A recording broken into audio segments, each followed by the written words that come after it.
Programa Santa Maria Argumentos. Apoio Cultural. Jornal Expresso Ilustrado. 20 anos de informação e jornalismo com seriedade. Foco Multicursos. Nosso foco é a sua aprovação. Livraria Atena. Você lê, você pensa. Editora Literagir. Aqui o seu sonho de publicar um livro é realizado. Casa do Poeta Brasileiro. 50 anos de literatura.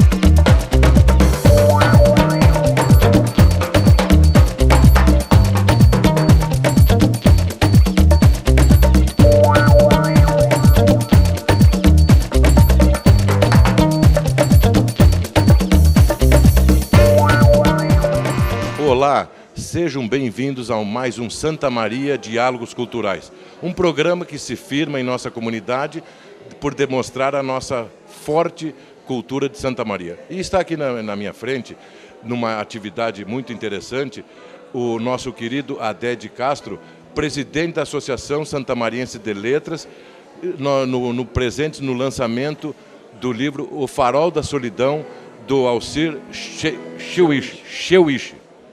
Marcos, me diga a importância de trazer um escritor de tal qualidade como integrando as atividades do município com a abertura do Mês da Cultura e para a nossa querida ASL.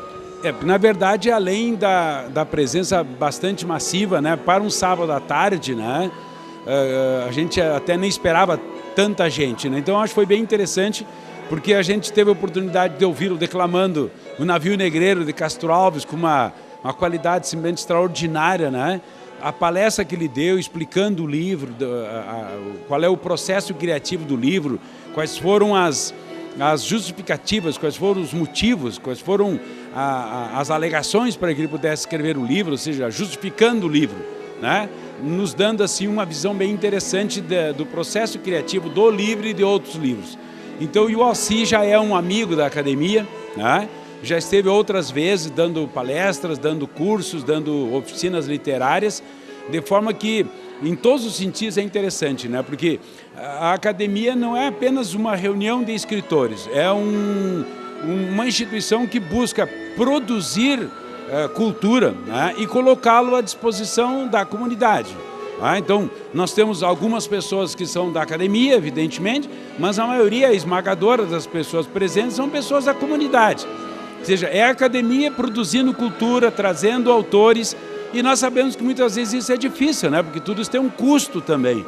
Então a academia faz um sacrifício muito grande em termos econômicos também, de organização, de envolvimento dos acadêmicos, para que ela possa ser também uma coisa para a comunidade, seja uma instituição para a comunidade. A academia não é apenas um encontro de autores, mas um encontro de autores que produza, né, livros, literatura, palestras, outros eventos que já aconteceram aqui também essa semana, que a gente teve alguma participação também. E é a forma que nós temos de dizer, olha, a academia é da comunidade. Então essa é a importância da presença do Alcir nesse momento. Muito importante, Marcos, eu te parabenizo por mais esta ação, que a nossa SL está sendo mais vista e notada. Não que não tenha, ela sempre produziu muito bem, mas um evento desse, uma pena que nós tínhamos outros compromissos, é muito importante quem escreve e os demais somente curiosos, esse processo de uma pessoa de tal qualidade, esse processo criativo é muito interessante e útil para nós. Sem dúvida, né? Porque ninguém na academia não tem nenhum escritor tipo profissional, né? Ou seja, são pessoas que começaram a escrever porque tinham o prazer de escrever, como eu, entendeu?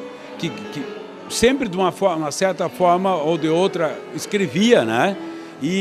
Mas não tem a literatura como uma profissão. Então é importante que nós saibamos como se faz, como é que se publica, quais são as dificuldades que se encontram, né? Todos aqueles que escrevem sabem, né? Porque as pessoas acham que é fácil sentar e escrever, né? Muitas coisas é inspiração realmente, mas de qualquer forma tu exige organização de pensamento, né? Disciplina e vontade de fazer. É uma atividade solitária que exige muita dedicação, mas que nos dá muito prazer. Né? Então, a partir do momento que nós temos essa possibilidade, não só de produzir, mas que repartir com a comunidade. Em outra entrevista, inclusive para ti, eu disse isso e estou me tornando chato até dizer isso aí, né? Mas eu digo assim, ó, pertencer à academia não é apenas uma premiação. Bom, o sujeito produziu alguma coisa muito boa em termos de literatura, ele passa a ser acadêmico, e a partir dali não tem responsabilidade nenhuma, não. É o contrário. A partir do momento em que tu passas a ser acadêmico, tu passa a ter muito mais responsabilidade de dizer para a comunidade por que tu veio, muito bem que seja homenageado, mas a partir dali tu assume um compromisso de produzir mais com melhor qualidade. Porque todos nós aprendemos a escrever escrevendo. Nós temos entre nós alguns que são especialistas, né? Que são professores de literatura e tal. Mas a grande maioria não, são pessoas que escrevem porque gostam de escrever. Então é importante assistir uma palestra como esta, é importante assistir oficinas de escrita, de literatura, de poemas e tal, como forma de aprender também a escrever. Nós estamos tentando deixar para a comunidade, né, um trabalho de qualidade. Não apenas um trabalho, mas um trabalho de qualidade. Essa é a nossa preocupação.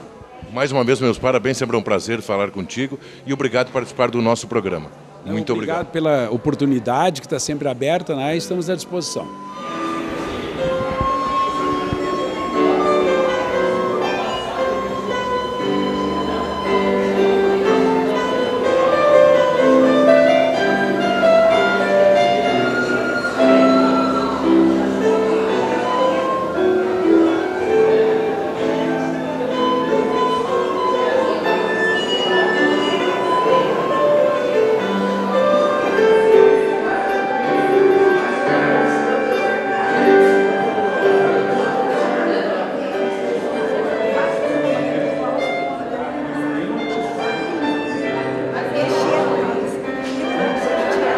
Dando continuidade à cobertura deste evento, que é integrante da Semana do Mês da Cultura de Santa Maria, está aqui ao meu lado a nossa secretária municipal de Cultura, Marília. Marília, por favor, muito obrigado por ter nos recebido. Fale um pouco mais sobre essa riqueza de atividades que nós vamos ter durante o mês de agosto. Sim, hoje a biblioteca abre as portas para a comunidade para mostrar todas as atividades que são realizadas aqui. Uma delas, essa interessantíssima, muito, vai deixar saudades, essa palestra do Alci Schwich, que ela foi organizada pela Academia Santamariense de Letras e tem o apoio da Biblioteca, Prefeitura e Secretaria de Município da Cultura. Nós estamos muito orgulhosos de encerrarmos o dia com essa e o momento musical da Enira Trindade, mas durante todo o dia teve a banda da 6ª Brigada. Nós tivemos também o lançamento da conferência na parte da manhã. E durante toda a tarde, da manhã e tarde, tivemos atividades que são inerentes à biblioteca, como baú do livro, momento da leitura, que seria o projeto da SMED, né, que é a leitura no coração. E então foi um dia muito rico para a cultura. Eu notei que nós estávamos entrando aqui ele já tinha um clima de festa ali embaixo, né, com balões e tal, vendendo cafezinho e tal. Então eu quero parabenizar tu e ao nosso querido prefeito por tudo que vocês têm feito pela nossa cultura. E aqui é o Templo da Sabedoria. Tu vê, tem aqui uma música de qualidade, um autor excelente, as pessoas que estão aqui, muitos membros da academia, outros intelectuais da cidade. Então, parabéns, eu queria que tu deixasse uma mensagem final para que as pessoas participem mais dos eventos, que não adianta a nossa cidade ter alcunha Cidade de Cultura, mas as pessoas, o nosso povo, tem que participar desses eventos. Sim, nós estamos agora no início da semana, já estaremos com o Fundo Municipal de Cultura e o plano devidamente liberados para ser aprovado pela Câmara Municipal de Vereadores, e nós queremos dizer à comunidade que a cultura tem feito muito mais do que entregar o peixe, ensinar a pescar. É muito importante que os empreendedores culturais, as pessoas que trabalham com cultura em Santa Maria busquem recursos também. Nós trouxemos o Ministério para fazer palestras e oficinas sobre pontos de cultura, sobre Lei Cultura Viva, e temos feito um trabalho baseado, basicamente, né, em fomento à cultura. Parabéns pelo teu trabalho. Muito obrigado por participar do nosso programa, Marília. Eu que agradeço esse espaço desse programa maravilhoso.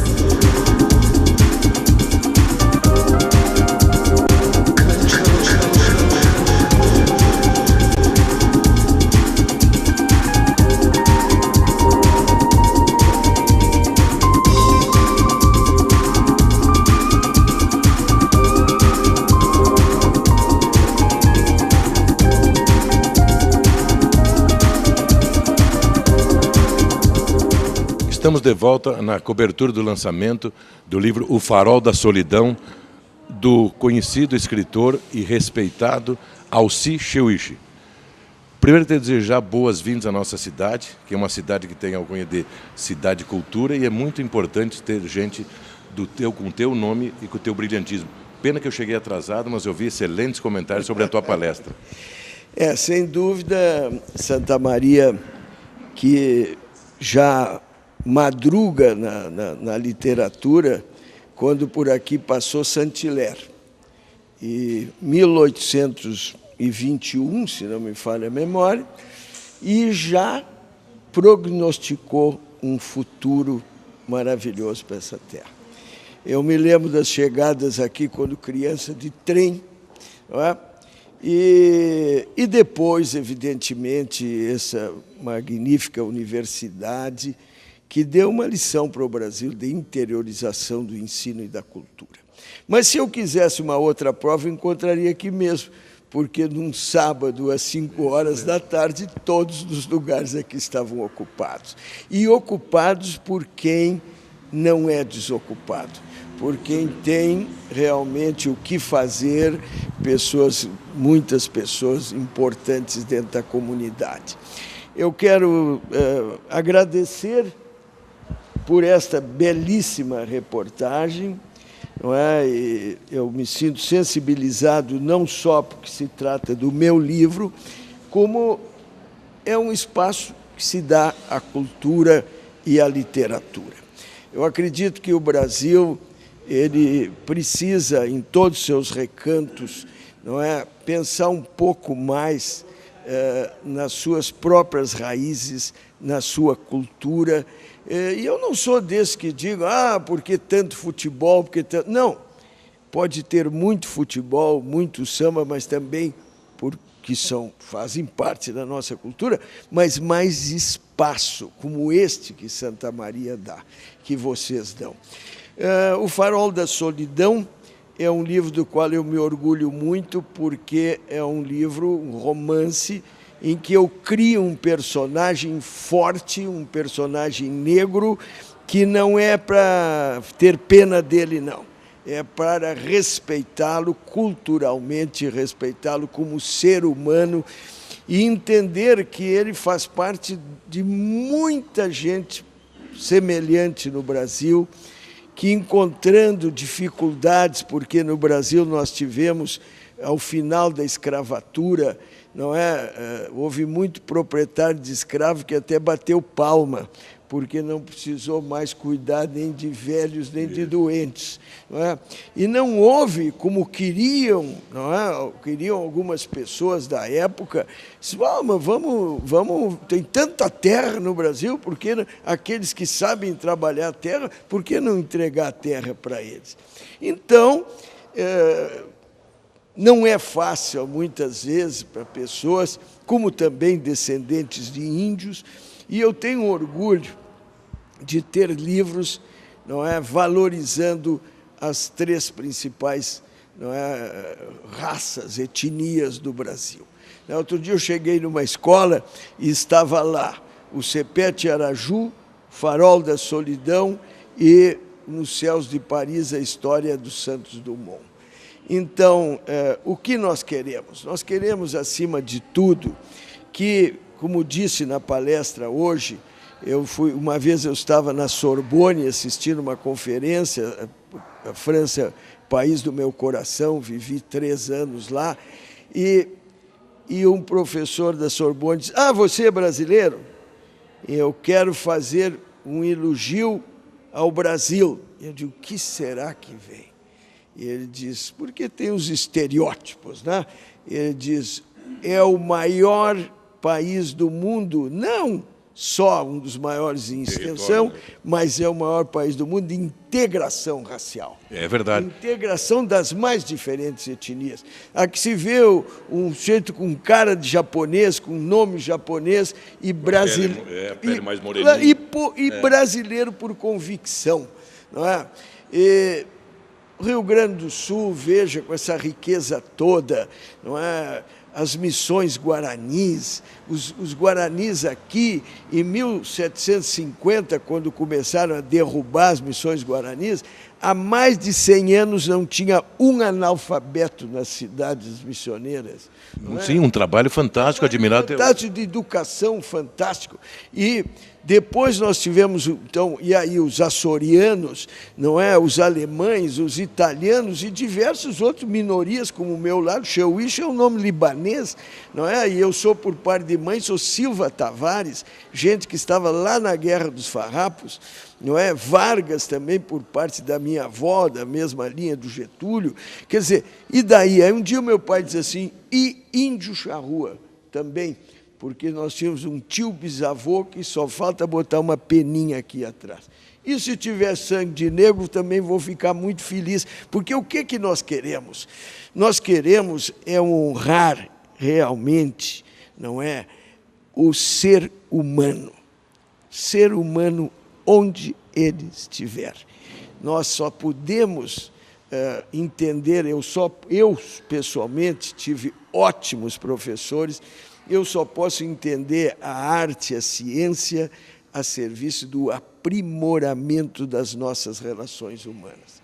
Então, não é por acaso que os franceses, quando fizeram a Revolução para terminar com o absolutismo, com o feudo, com aqueles reis dominadores, eles botaram na bandeira liberdade, igualdade, fraternidade. Primeiro conquistar a liberdade, depois a igualdade, onde não entra a discriminação, e, finalmente, a fraternidade humana. E, para esse caminho, nós vamos nos dirigir e, sem dúvida, a comunicação inteligente, que também é uma arte admirável, vai nos ajudar a chegar lá. Veja, nossos telespectadores, além de escrever muito bem, ele fala muito bem, tem um domínio da palavra. Então, eu quero que você fale uma coisa que me despertou como leitor e como escritor, o título. Porque o farol é uma coisa meio mágica, misteriosa, né? Ele remete à solidão, e eu li a entrevista do jornal, que tu já faz uma outra que a vida foi lá e resgatou. Por quê? Porque o meu personagem, ele é um menino que botei em Alegrete, que é a terra onde me criei, e eu dou a ele recordações que eu tenho até hoje da escola, ao mesmo tempo que me ensinaram o navio negreiro, que eu abri a minha palestra declamando o navio negreiro. O pessoal estava todo aqui admirado que tu então, mas eu aprendi na escola. Quer dizer, a escola nos ensinava isso. E, ao mesmo tempo, tinham verdadeiros absurdos de discriminação, de falar de que a raça negra não era inteligente, que não sei o quê. Meu Deus! Então, eu procurei também resgatar nesse livro, o meu personagem tem o seu guru. Quem é o guru dele? É Carlos Santos, um deputado negro que marcou época no Rio Grande do Sul e no Brasil, e que provou pela sua capacidade, pela sua inteligência, e que isso de racismo é uma coisa absolutamente ridícula, ainda mais num país como o nosso. Mas lembra que há poucos dias tivemos aquele caso da menina do Tempo da Rede Globo, que foi também... A Juju, né? Juju. Como racismo com a Juju? Por quê? Quer dizer, então, são coisas que nos remetem aos campos de concentração nazistas. Quer dizer, nos remete ao que de pior na espécie humana. Eu me sinto extremamente orgulhoso, mas volto ao Farol da Solidão, por quê? Porque o personagem que não consegue chegar, ele é juiz, não consegue chegar a desembargador por discriminação racial, que vem lutando desde criança com isso, ao mesmo tempo perde a esposa, que é a companheira dele desde os 12 anos de idade. Um namoro de criança, né, que continuou pela vida. E aí ele resolve se abandonar a vida e se refugiar no Farol da Solidão e leva com ele apenas um gato Amazonas, que é um personagem muito interessante do livro. Então, ele não quer mais, mas a gente não consegue fugir da vida. A vida vai atrás dele. Vai atrás dele por quê? Porque ele tem que fazer alguma coisa, um homem que trabalhou, que esteve sempre ocupado. Então, ele leva tudo para escrever e contar a vida do Carlos Santos, um pouco do litoral sul, onde ele foi, e com isso ele vai levando o leitor a entender muita coisa dessa imensa faixa de areia, desse deserto à beira-mar, não é? Que se prolonga por centenas de quilômetros, não é? Mas não pensar que o Farol da Solidão é só solidão. Então, eu resgatei no livro a Lagoa do Peixe, que fica ali bem próximo, e é um dos 4 refúgios ecológicos de todo o Brasil. Exatamente. Então, só existem 4, e da Bahia para cá é só a Lagoa do Peixe. Então, no livro também, surge, evidentemente, uma bióloga que vai à Lagoa do Peixe, por razões, então, ligadas às aves migratórias. Essa história é maravilhosa, porque essas aves, todos os anos, elas voam do norte do Canadá, ou seja, do Círculo Polar Ártico, e vêm até a Patagônia. Elas voam 15 mil quilômetros. E existem alguns locais reconhecidos pelas Nações Unidas como refúgios ecológicos onde elas ficam alguns dias, se alimentam e tudo. E são protegidas, ninguém as pode tocar. E a Lagoa do Peixe é do mais importante. Quem foi na Lagoa do Peixe? Eu não conheço. Então também a literatura serve para isso. A literatura também serve como meio de comunicação, porque nós somos colegas. Exatamente. Eu trabalho com comunicação. O que eu quero? Eu quero que as pessoas valorizem, entendam de que existem patrimônios nossos maravilhosos que ainda são desconhecidos. O Carmelo também, no fim, fica impressionado, o meu personagem, com a importância de tudo aquilo. E o que eu quero dar uma lição para a vida de cada um quando nós perdemos pessoas, quando nós temos grandes decepções, tá? Não podemos fugir da vida. A vida vai nos buscar aonde nós estivermos, porque viver ainda é uma das coisas mais lindas que existe sobre esse planeta. Por isso que tem que saber contar boas histórias, né? E para finalizar nossa entrevista, onde é que a gente encontra o teu livro? Olha, aqui eu sei que nas livrarias aqui, Atenas, né, é uma que eu vi, tem aquela outra da Cooperativa dos Estudantes, SESMA, eu sei que nessas 2 livrarias tem. E hoje a gente encomenda livro com maior facilidade pela internet, também é só entrar lá e tudo. Mas existem outros livros meus aí também que eu vi que estão. E eu tenho também o prazer de ter dado algumas aulas de oficina de criação literária aqui, inclusive para a própria Academia Santa Maria de Letras, a qual não é a nossa anfitriã também hoje aqui, que eu quero transmitir os meus agradecimentos. Nós, em nome da TV Santa Maria, que o programa chama Santa Maria Diálogos Culturais, foi criado com esse objetivo de promover a cultura de Santa Maria. Agradecemos imensamente por estar aqui falando para o nosso telespectador e, mais uma vez, exaltado, tu transmite com entusiasmo. Então isso deixa bem claro que tu escreve com paixão. E quando se faz com paixão, o resultado é esse que eu vi hoje. Realmente, foi a última palavra que eu disse na minha palestra, a palavra emoção. E o ano passado, em Paris, levando os meus alunos para o lançamento de um livro sobre histórias do vinho, bilíngue, Histoire du vin, em francês, eles tinham uma grande exposição da obra do Portinari.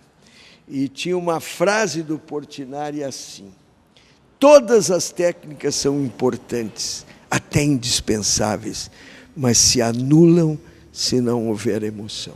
Isto é válido para qualquer tipo de arte, evidente, porque se nós não sentimos emoção, como é que nós vamos transmiti-la para o leitor ou para aquele que olha para o nosso quadro ou escuta a nossa sonata? Meus parabéns, mais uma vez obrigado, e convido os nossos telespectadores que procurem esse livro, que realmente é muito bom.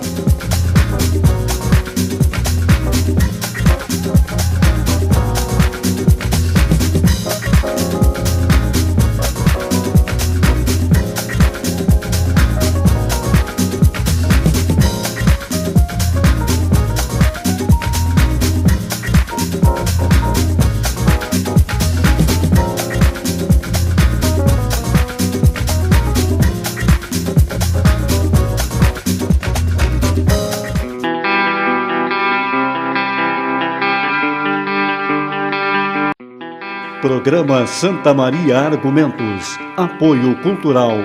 Jornal Expresso Ilustrado. 20 anos de informação e jornalismo com seriedade. Foco Multicursos. Nosso foco é a sua aprovação. Livraria Atena. Você lê, você pensa. Editora Literagir. Aqui o seu sonho de publicar um livro é realizado. Casa do Poeta Brasileiro, 50 anos de literatura.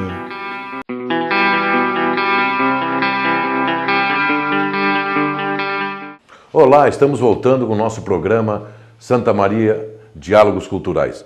Agora, com uma pessoa muito interessante, que além de pesquisador, ele é professor visitante da UFSM, especialista em educação física. Trata-se de Elenor Kunz. Vocês vão ver no decorrer da entrevista, ele tem um sotaque carregado de alemão, que é a origem do seu sobrenome. Depois ele vai nos contar o porquê ainda ele traz consigo esse sotaque carregado. E hoje, para o nosso prazer, o prazer do nosso telespectador, nós vamos falar sobre a sua última obra, ou a sua mais recente obra, Brincar e se Movimentar, Tempos e Espaços de Vida da Criança. Então é um tema bem interessante sobre a importância de o ser humano estar em constante movimento. Elenor, seja bem-vindo ao nosso programa. Eu quero que tu fale mais sobre essa obra. Muito bem, em primeiro lugar, então, agradeço, obrigado pela oportunidade. É sempre muito bom poder falar de uma obra acadêmica, de uma obra produzida no meio universitário, porque essas não têm essa projeção que outras obras mais publicitárias têm. A obra surge como meu 8º livro, e livro sempre dentro da ótica pedagógica da educação física. Vem sendo fundamentado nas teorias da educação, da filosofia, mas são direcionadas para mais profissionais para da educação física, acadêmico. na formação acadêmica da educação física. Também para o professor que trabalha na escola. O primeiro livro foi uma tradução da minha tese de doutorado que eu fiz na Alemanha na década de 80. Eu fiz uma tese, e essa tese foi muito difícil, traduzir do alemão para português. Sim, mais difícil. imagino. Praticamente tão difícil como escrever em alemão, que é uma coisa difícil. E traduzi e publiquei através da editora Unijuí de Ijuí, que é a minha origem. E em uma espécie de complemento a essa obra, eu escrevi um livro que hoje está na 10ª edição. Se chama Transformação Didática Pedagógica do Esporte, muito bem recebida no meio acadêmico da educação física no Brasil. Depois, sempre com a preocupação com formação didática do professor de educação física, eu fiz uma coletânea de didática de educação física que parou no 3º livro. Depois, eu, inclusive, publiquei um livro que o professor Rainer, que veio da Alemanha, É porque nós fizemos um evento aqui no Brasil sobre todos os intercâmbios que o Brasil já fez com a Alemanha e eu e o Rainer registrou isso em livro. Sim, nós fomos os divulgadores, organizadores dessa obra. Também fiz uma obra no Brasil com o meu orientador na Alemanha, o professor Treves, também uma obra com autores alemães, eu pude divulgar aqui no Brasil. E, ultimamente, esse trabalho aqui, que é uma nova preocupação que eu tenho com a educação física, não apenas com a educação física, agora transcendendo um pouco a educação física, principalmente com a criança. Nós temos um sistema no mundo inteiro que força praticamente a criança a ser produtiva. A preocupação atual é fazê-la...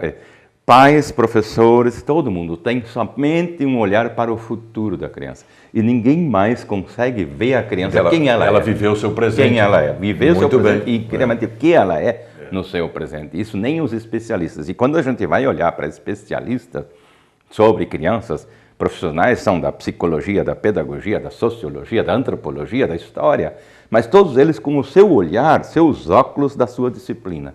E não tem um profissional que saiba olhar o desenvolvimento da criança, o se tornar criança, o que é viver a infância. As brincadeiras, né? Exatamente. As brincadeiras simples da criança. Então, eu fui pesquisar como professor de educação física, que também as brincadeiras, de certo modo, que estão registradas em obras, em livros, eu chamei assim de brincadeiras didatizadas.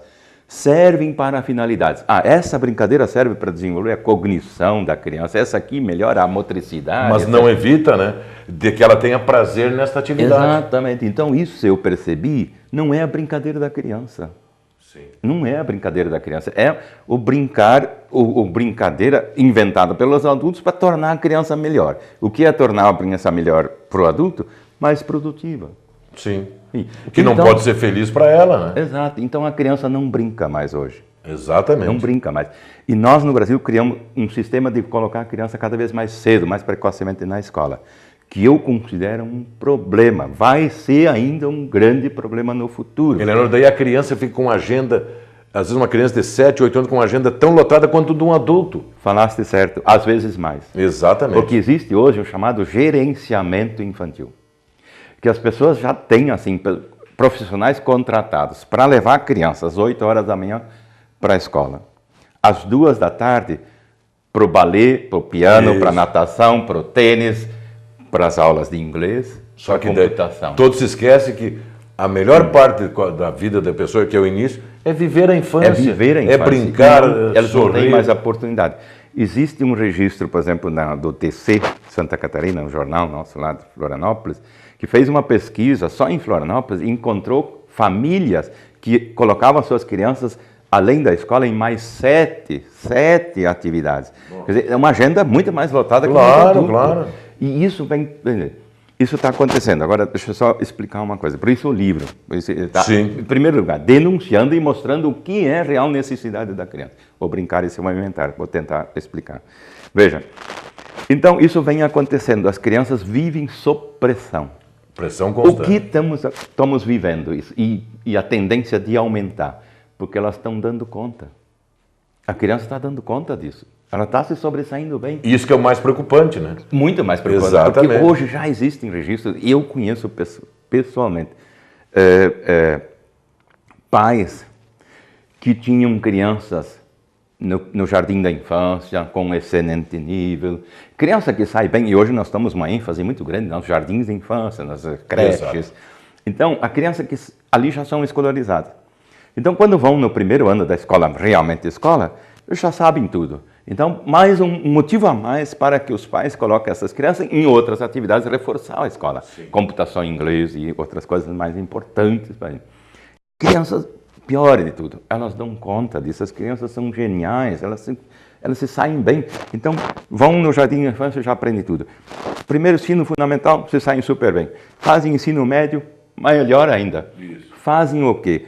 Um curso de primeiro nível, formação profissional, para serem profissionais, medicina, direito, engenharias, e se saem super bem também. E passam assim, dessa forma, a vida inteira, até chegar aos 30 anos, estudando. Profissão estudante. E se saem super bem. Com 35, tentam um primeiro suicídio. Por quê? Isso é registrado em clínica. Isso é muito preocupante, né? Claro, com 35, quando realmente precisam atuar na sua profissão, eles ficam perdidos. ficam perdidos e muitas vezes se assustam tão fortemente e ficam apavorados numa profissão como médico. Exatamente. Por Pela exemplo, tamanha responsabilidade. tamanha responsabilidade.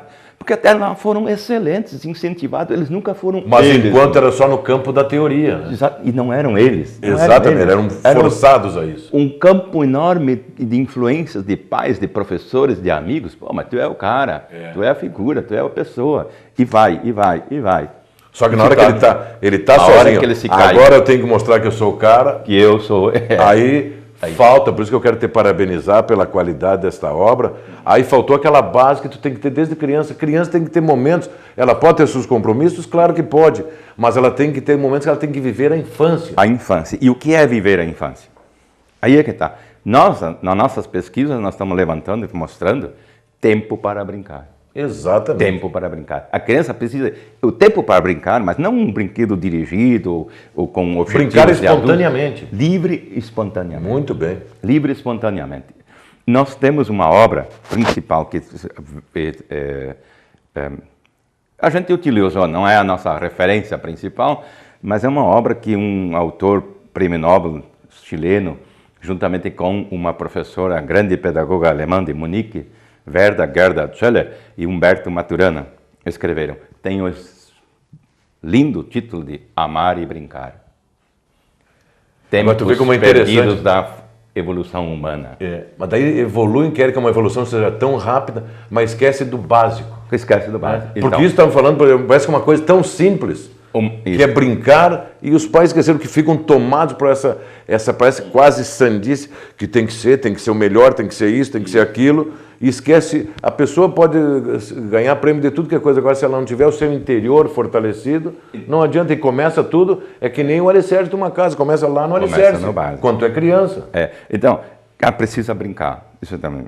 Ela precisa ter esse espaço para ela, que somente se ela tivesse espaço para ela, e o espaço para ela é o brincar, ela consegue desenvolver uma certa autonomia. Ela é ela começa a se tornar ela. Senão, sempre, a vida inteira, ela vai ser orientada por alguém, por um adulto. Sempre parece tem alguém puxando, né? Tem uma outra obra genial, que autores eles fazem mais uma denúncia, eles não têm um grande aprofundamento teórico sobre a questão que exigiria, de certo modo, mas somente pelo fato da denúncia que fazem, especialmente nos Estados Unidos, que esse problema vem muito de lá, dessa pressão sobre criança, dessa formação do gênio, do profissional produtivo, super produtivo, vem de lá. E são 3 psicólogos que fazem essa denúncia, tem um genial título, a obra tem um genial, Einstein teve tempo para brincar.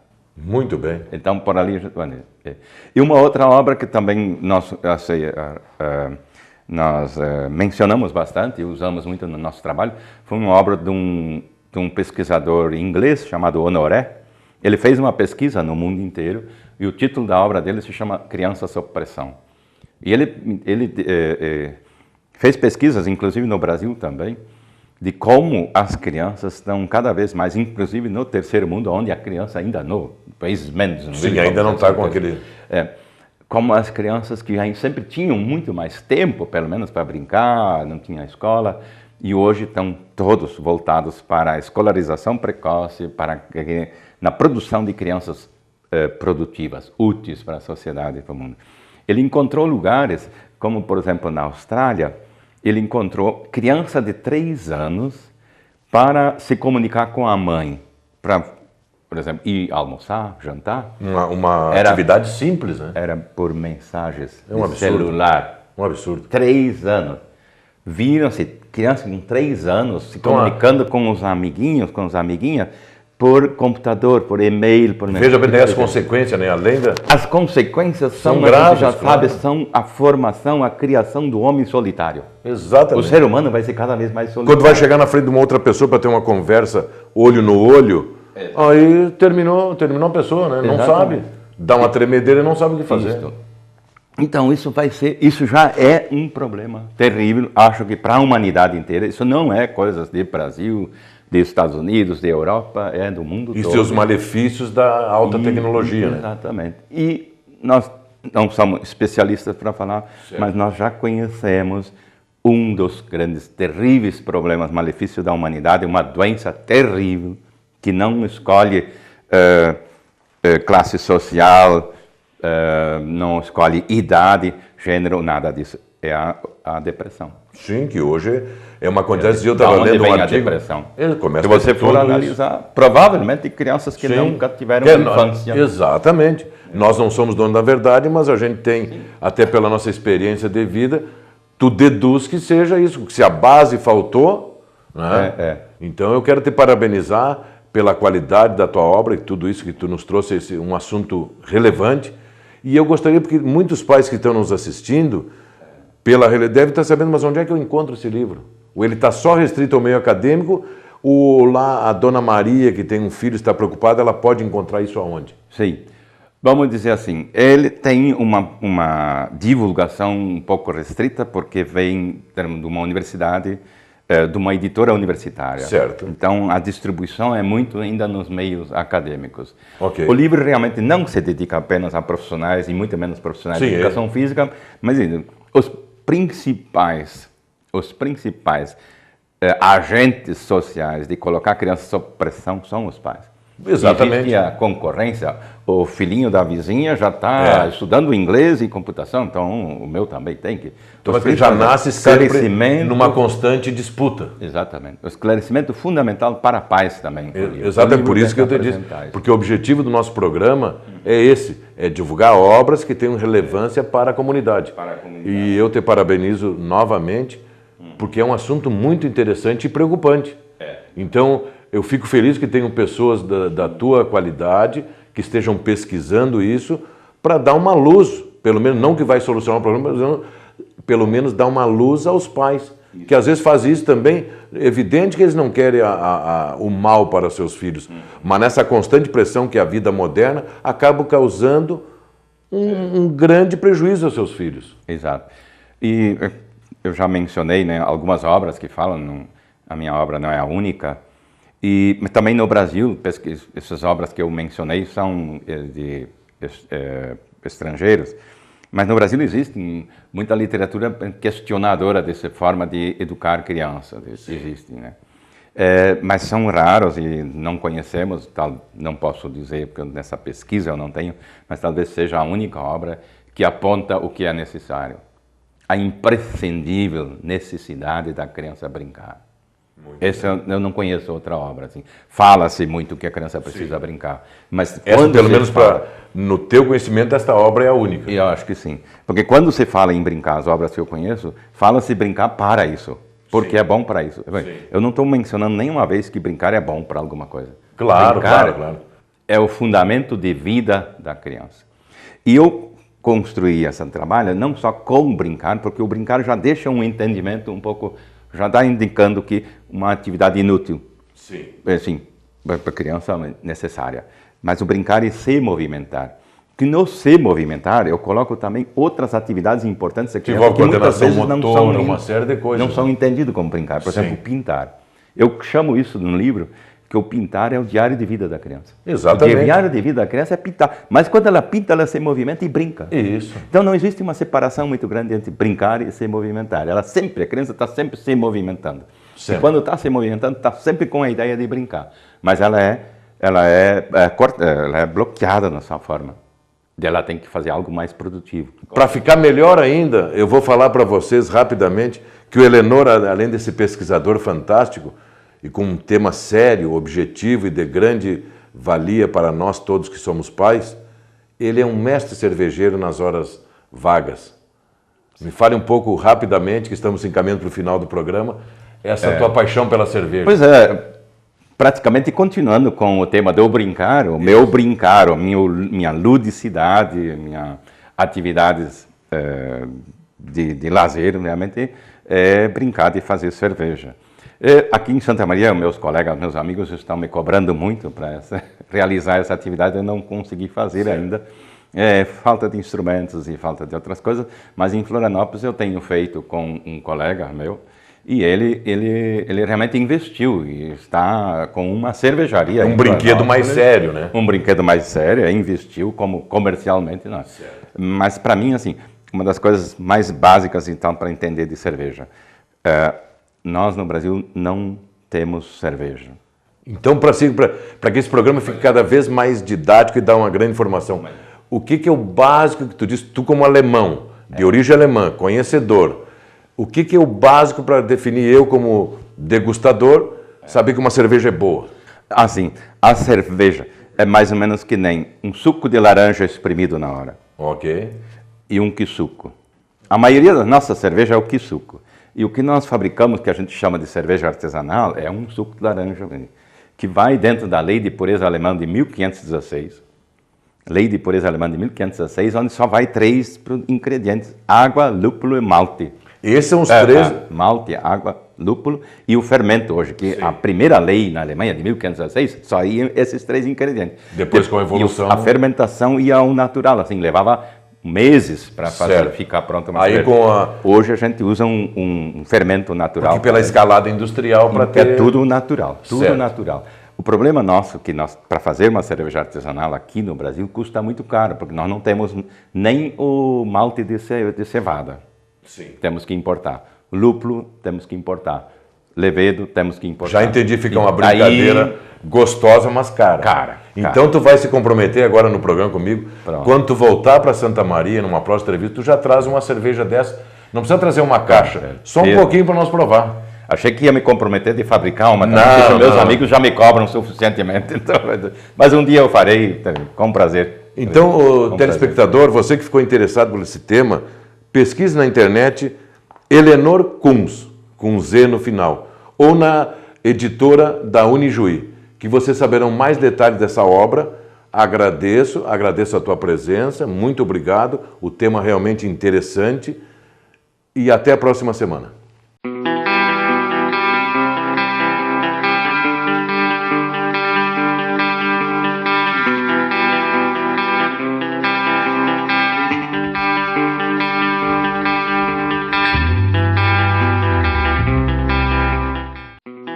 Programa Santa Maria Argumentos. Apoio Cultural. Jornal Expresso Ilustrado. 20 anos de informação e jornalismo com seriedade.